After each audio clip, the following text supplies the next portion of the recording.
राहुल गांधी ने जो आरक्षण की मांग की है कि 50% से ऊपर आरक्षण देना चाहिए, ऐसी बात पहली बार हो रही है।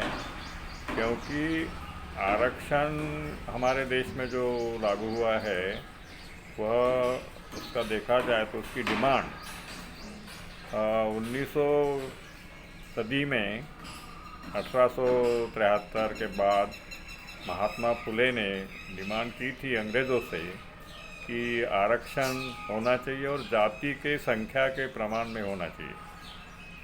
इसका मतलब है कि वो जो 1900 सदी की डिमांड है, अभी 21वीं सदी आ गई है, 2 सदियाँ हो गई है, 200 साल के बाद अभी भी हमारे देश में महात्मा फुले की जो भूमिका थी उसका दोहराया जा रहा है। इसका मतलब है कि महात्मा फुले की जो भूमिका थी वह भूमिका 200 साल तक पूरी नहीं हो रही, अभी भी पूरी हुई नहीं है।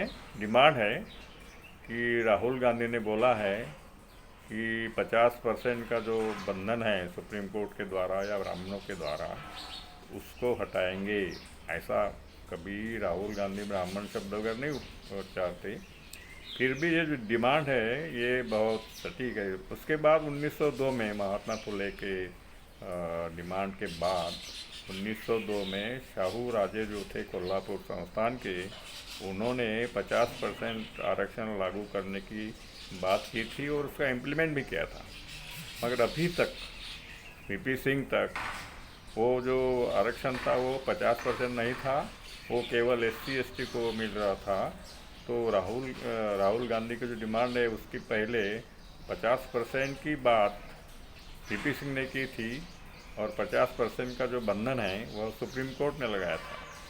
इसका मतलब है कि राहुल गांधी की बात हो या वीपी सिंह की बात हो या शाहू महाराज की या महात्मा फुले की बात हो, सबसे आगे हमको अभी जो भूमिका दिखती है वह महात्मा फुले की है और उसको राहुल गांधी दोहरा जा। वो उन्होंने ये भी नहीं कहा कि जाति के संख्या के प्रमाण मिलना चाहिए।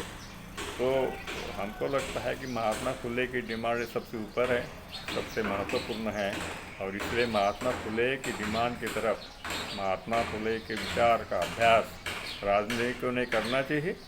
क्योंकि उन्होंने केवल आरक्षण की बात नहीं की, पूरे समाज व्यवस्था को बदलने की बात की, ब्राह्मण वर्चस्व के खिलाफ की बात की, समानता की बात की। ये सब हमको जानना चाहिए, ऐसा मुझे लगता है।